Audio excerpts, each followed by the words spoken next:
சறுக்கு மரம் நான் சறுக்கி விழுந்தா மலையும் வரும்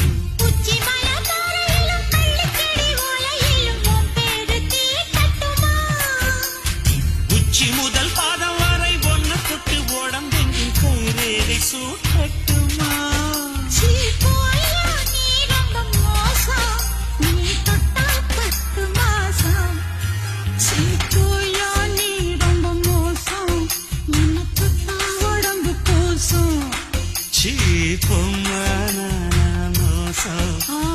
தொட்டா கிடைக்கும் மோட்சம்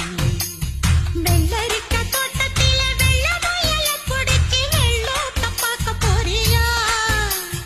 முருங்கக்கா வாங்கி வந்து முத்தம் கொடுத்து சமைச்சு மச்சான தேட போறியா